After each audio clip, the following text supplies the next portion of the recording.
Don't just live for tomorrow, or just live in yesterday.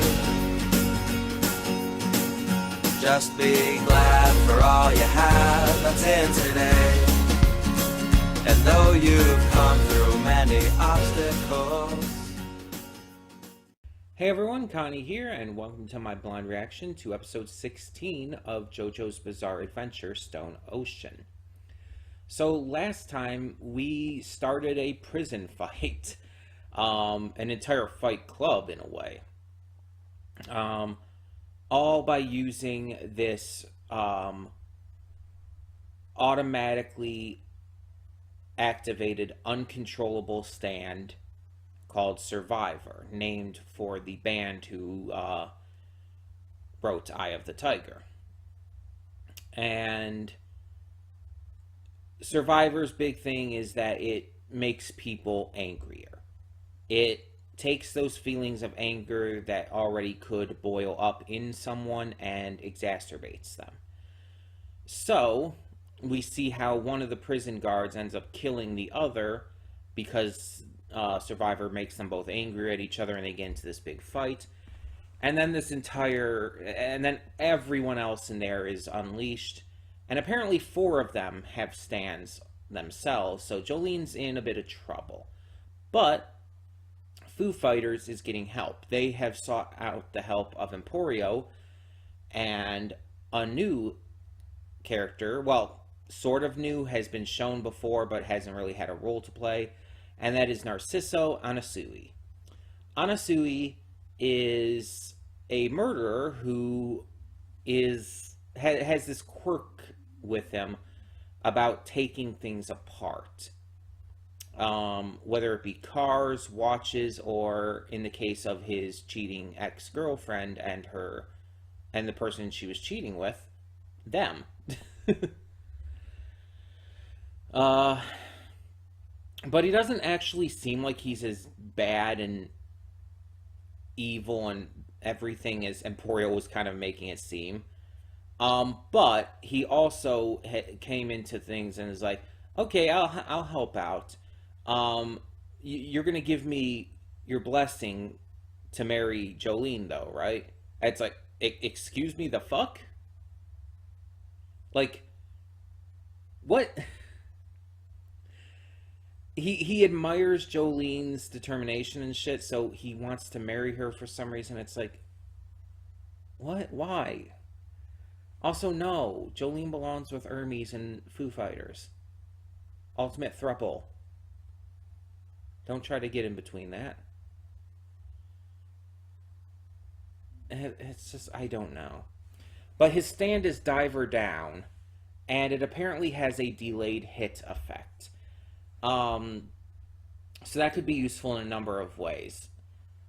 The big question is, if they're going to come in and join the fight as well, how is this going to go down? And what other kinds of stands are we going to see during all of this? I'm definitely interested to find out. This could be a very, very interesting arc. But let's just get into it. So, when the screen fades to black, pause this redirect and go to the description below. Follow the link to the reaction, and after you watch it, come back here to the redirect and resume play. Because after it fades to black and then fades back in, everything from that point forward will be my afterthoughts and will contain spoilers to the episode. So, that being said, thank you so much for tuning in, and I will see you at the reaction. And we are back, and we'll begin with spoilers in 3, 2, 1, now. Okay, so I looked it up. Westwood's stand is called Planet Waves. It is named after the Bob Dylan album, which features the song Forever Young. And I feel like a fitting name for the stand, considering what it does. So, while we got some Anasui and FF in this episode, it was mostly entirely focused on the battle between Jolene and Westwood. There were some other things going on, but that was the focus.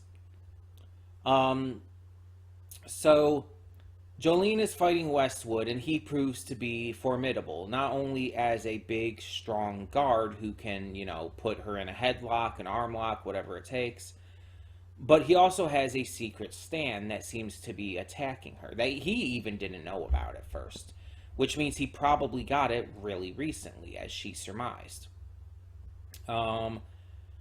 So, in fact, probably just as this was all starting, Whitesnake probably popped in and gave him a stand out of nowhere. But at first, it's not clear what's happening. Chunks of Jolene's body are suddenly kind of seemingly disappearing, and it's really bad bleeding and everything, to the point where it's causing a lot of trouble for her. Not only in terms of hurting her, but in terms of this fight, she's not able to focus on it as much, causing Westwood to be able to beat the shit out of her. But she does eventually put it together that it's a stand, and she even sees Planet Waves, who I think the name that it showed in the episode was Starlight Waves, so not a bad name change to do. It's not the worst name change by any means. It doesn't quite work the same way, but it's not too bad. But we see Planet Waves, and yeah, not a bad design. And then it starts to be put together what the actual stand ability is.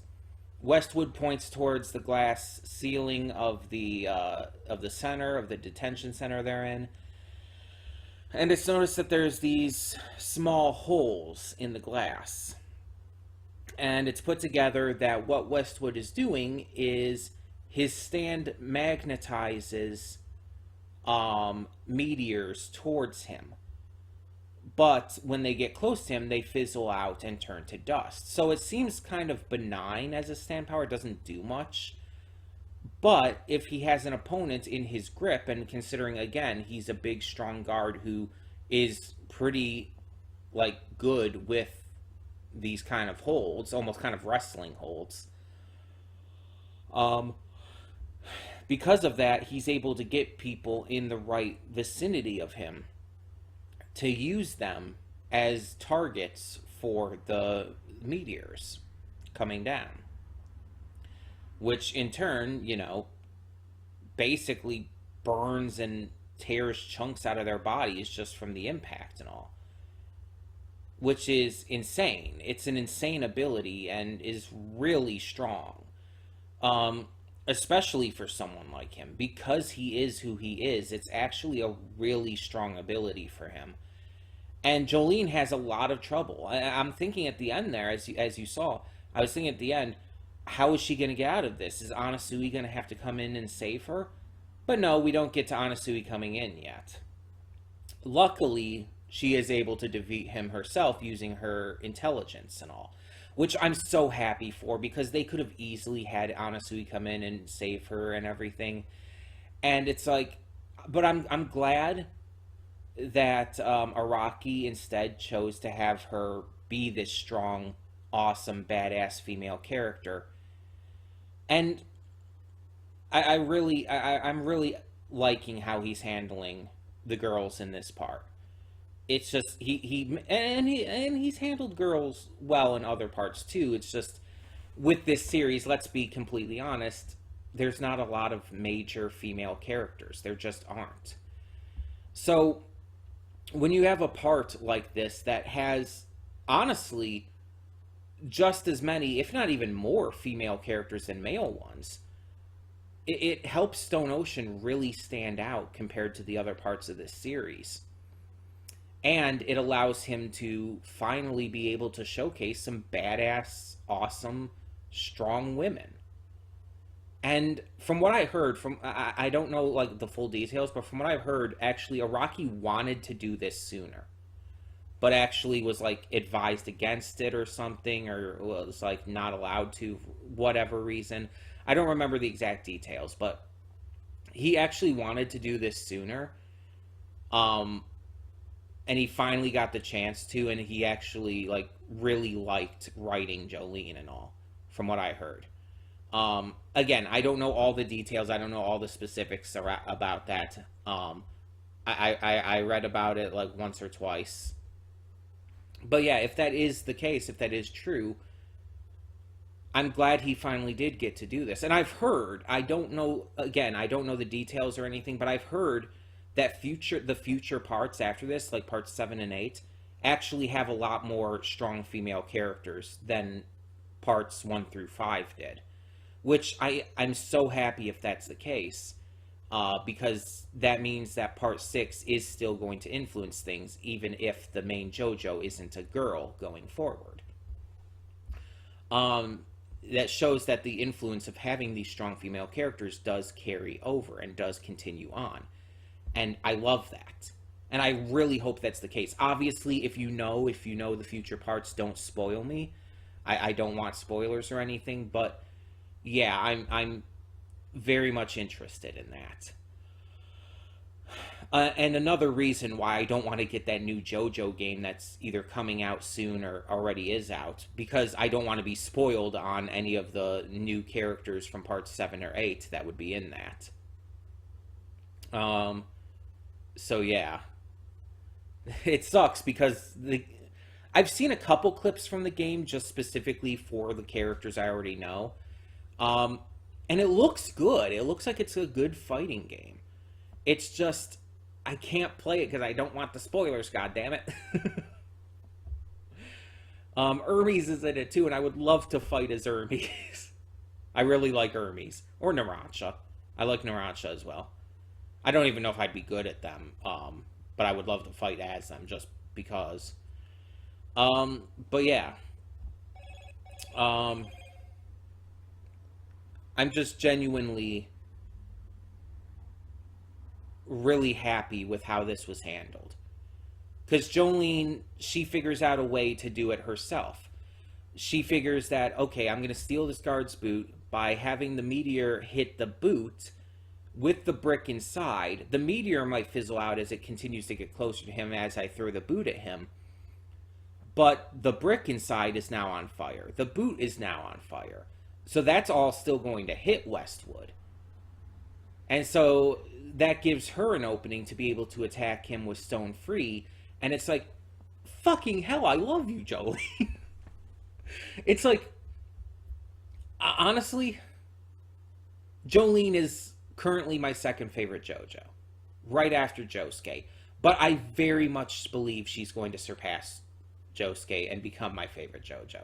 Not just because she's a strong girl, but because she's genuinely awesome. Like, she's a likable character. She's funny. She's horny, which is always fun to see in characters. But she's also very smart.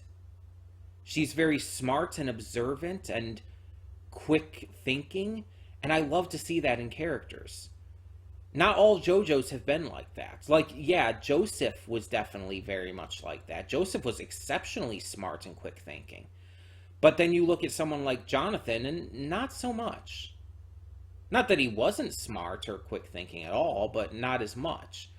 And Jotaro was very quick thinking, but not as smart, necessarily. He wasn't dumb, just his intelligence wasn't really his big thing, I guess you could say. And Giorno, I still don't fully understand Giorno. Like, he's just kind of there. He doesn't really have much of a personality or character. He's just kind of there. But Jolene, like, really stands out. Like, she's got the brains of Joseph, but the quick thinking abilities of her father. And it's like, she feels like a really proper continuation of the Joestar bloodline. She really does feel like a Joestar through and through. And it's like, there are people who don't like this part, and I just don't see why. This part has so far been amazing. And again, I don't know how it is in the manga, mind you. And some people view it differently between manga and anime and all. Um, I mean, I know, for example, Totally Not Mark, reviewer on YouTube, he didn't like the anime for JoJo, but he loves the manga, like very much loves the manga. And I always found that kind of interesting. Um, I think he even mentioned that in his recent Bleach review. Um, he started doing Bleach, so, and he didn't like what he had seen of Bleach growing up, so even though he had seen very little of it, but he didn't like it, and now he started reading the manga and is liking it a lot more. So it's kind of a similar thing, and I think that's why he mentioned it. But yeah, it's like it can definitely be different, and obviously everyone's experience with any series is different. As I always say, it's all subjective. It's all pure opinion. But I just can't see why this would be some people's least favorite part. I don't see why some people would hate this part. And I think I've stated this before in a previous video, but yeah, part of it's definitely because of sexism. Like there are definitely some people who probably dislike it because they just don't like the story or the characters or whatnot. But you know there's some people who are just because of sexism. Just because the main JoJo and most of the main characters now are female. They're hating on it because of that. And you know that is true. But there are some people who probably just don't like it because they just don't like it. They just don't think it's that good. And I just don't understand that. This has been fantastic in terms of character work, in terms of story, in terms of the stands. It's so good. I genuinely think that this is a really great part so far. And we're not even 2/3 of the way through yet. We're still early on in the second batch. So it's only got the possibility to go up from here. And could it fall flat a little later down in the arc? Sure. There could definitely be future parts of this arc that just don't work as well. But honestly, I'm kind of enjoying this more than part 5 right now. Like, part 5 is my second favorite part of JoJo of those that I've completed, with part 4 being my favorite. But this, just in terms of pure enjoyment, I'm enjoying this so much more than part 5 so far. Like, a lot of my enjoyment for part 5 was due to a lot of the creative stand stuff, the mafia ideas, and of course Narancia and Trish. I love Trish as well. But with this, it's like everything. It's not just these little isolated things that all, like, that I love each, that are all just kind of combining to make it like, oh, I really love this because it's of these isolated things just all coming together. No, with this, it's more like it's the whole that I love. I love pretty much everything about this. I haven't really found anything to complain about yet. Outside of just complaining about Anasui just randomly wanting to marry Jolene here. That's like the only thing, but that's just a personal thing more because I ship Jolene with Hermes and Foo Fighters. So that's more of a personal issue than anything. But it's like all the characters are doing it for me much more than the characters in part 5 did. Like part 5, it's only like certain characters I liked. Other ones I was not a huge fan of. I was not a huge fan of Abakio, for example. And I was not a huge fan of Giorno. But with this, it's like, I like pretty much all of the main characters. I like Jolene, I like Hermes, I like Foo Fighters. Hell, I even so far like our main villain, Father Pucci. And I love the stuff, I actually love the stuff that they're doing by bringing it back to Dio again. Even though he's not, like, directly having an influence on this part, because, you know, he did. His legacy is, because Father Pucci is someone who he directly knew and, in a way, mentored. So Dio's influence is still here, still affecting things, and I actually kind of like how they're handling it. I think that Araki handled that influence in this part very well. And again, the stands are really good in this part. There were some really good stands in part 5 and 4 and everything as well, and even part 3, of course. Even though part 3 has definitely some of the weaker stands, because let's be honest, Araki was still figuring things out at that time. But the stands in here have been like really interesting and creative, and I really like what Araki did with them, and I just like the stories and stuff that are going on. And it's so good. It is so good. And I can't wait to see what happens next. So tell me in the comments below, what did you think of this episode of JoJo's Bizarre Adventure, Stone Ocean? And thank you so much for tuning in. For now, I'm Connie and I'm signing off. See you all next time.